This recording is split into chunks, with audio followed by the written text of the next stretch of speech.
pagi Bapak Ibu yang terkasih di dalam Tuhan. Hari ini sekali lagi kita bersama-sama akan merenungkan firman Tuhan. Mari kita berdoa. Bapa kami yang di surga, kami mengucap syukur sekali lagi Tuhan untuk anugerah Tuhan yang indah ini. Pimpin kami Tuhan untuk kami boleh menjalani hari-hari bersama dengan Tuhan.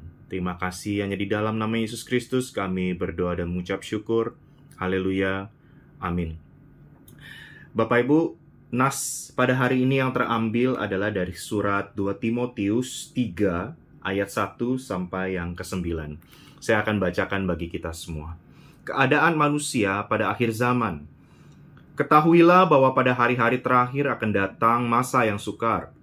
Manusia akan mencintai dirinya sendiri dan menjadi hamba uang.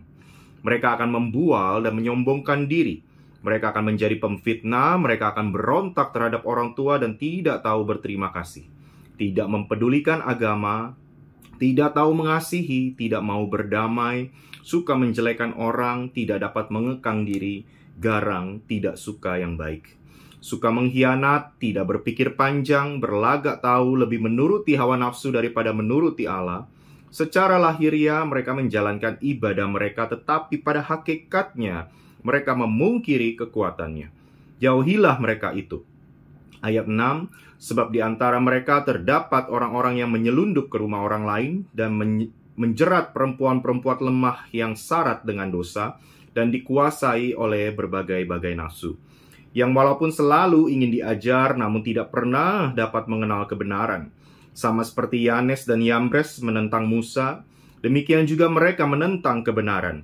Akal mereka bobrok dan iman mereka tidak tahan uji.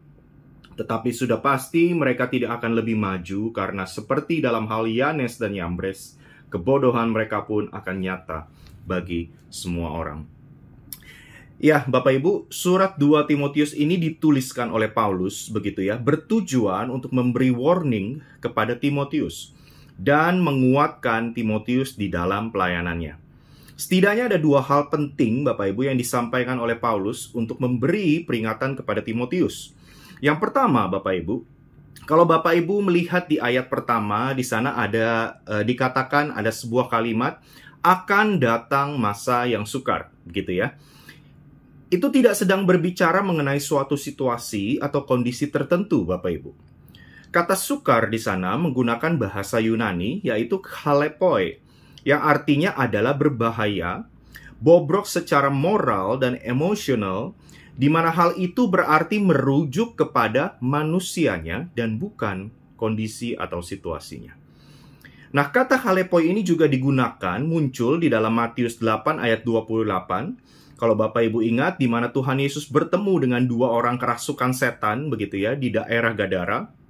Dan dua orang kerasukan setan itu dikatakan berbahaya, atau bahasa aslinya chalepoi. Berarti sekarang kita mengerti bahwa yang mendatangkan kesukaran itu, yang mendatangkan keadaan sukar itu bukanlah situasi atau kondisi tertentu Bapak Ibu. Tetapi justru yang menjadi sumber permasalahan di sini adalah manusia itu sendiri. Itu yang pertama Bapak Ibu. Yang kedua, muncul sebuah pertanyaan di pikiran kita begitu ya. Lalu manusia manakah yang akan mendatangkan masa sukar ini?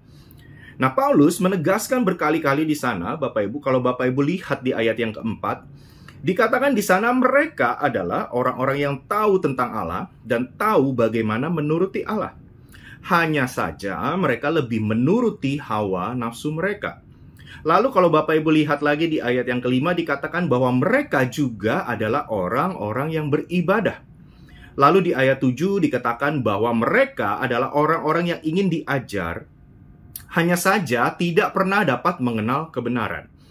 Lalu ayat 8 Bapak Ibu bisa lihat di sana ada disebutkan kata nama Yanes dan Yambres. Nah, mereka ini adalah dua orang penyihir yang melawan Musa begitu ya, di depan Firaun ketika Musa ingin membawa bangsa Israel keluar dari Mesir. Nah, nama mereka ini memang tidak pernah disebutkan di dalam Perjanjian Lama, tetapi kemungkinan nama mereka dikenal di dalam tulisan-tulisan kuno tradisi Yahudi atau tulisan-tulisan apokrifa, begitu ya. Dituliskan bahwa kedua penyihir ini juga memiliki kuasa yang sama dengan kuasa yang dilakukan oleh Musa.